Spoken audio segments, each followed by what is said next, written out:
একসময় ছিল এক সুবিশাল রাজ্য, চন্দ্রগড়।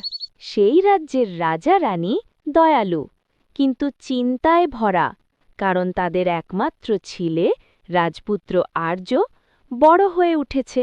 তবু তার জন্য এখনো সত্যিকারের জীবনসঙ্গী খুঁজে পাওয়া যায়নি। রাজা ঘোষণা দিলেন, যে কন্যার হৃদয় বিশুদ্ধ, বুদ্ধি প্রখর আর মন দয়ালু, সেই হবে আমাদের রাজপুত্রের রানী। দেশ বিদেশ থেকে এলো রাজকন্যা আর অভিজাত কন্যারা। কেউ এলো সোনার গয়নায়, কেউ এলো দামি পোশাকে। তারা নিজেদের সৌন্দর্য আর ঐশ্বর্য দেখাতে ব্যস্ত। রাজপুত্র নীরবে সব দেখল, কিন্তু তার চোখে তৃপ্তি নেই।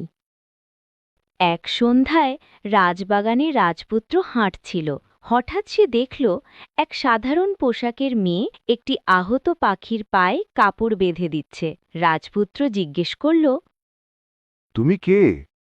আমি মায়া, এক গ্রাম থেকে এসেছি। পরদিন রাজা ঘোষণা করলেন এক পরীক্ষা। যে কন্যা রাজ্যের দুর্বল মানুষদের পাশে দাঁড়াবে, সেই হবে যোগ্য। সব রাজকন্যা পিছিয়ে গেল, শুধু মায়া এগিয়ে এলো।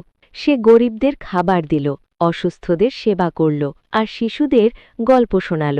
রাজপুত্রের চোখ ভরে উঠল। রাজা বললেন, সৌন্দর্য ক্ষণস্থায়ী, সম্পদ নশ্বর, কিন্তু দয়ালু মনই রাজ্যের আসল শক্তি। সেই দিন মায়াকেই রাজপুত্রের জীবনসঙ্গী ঘোষণা করা হল। রাজপুত্র আর মায়ার বিয়ে হল সাদামাটা আনন্দে। রাজ্য ভরে উঠল হাসি আর শান্তিতে।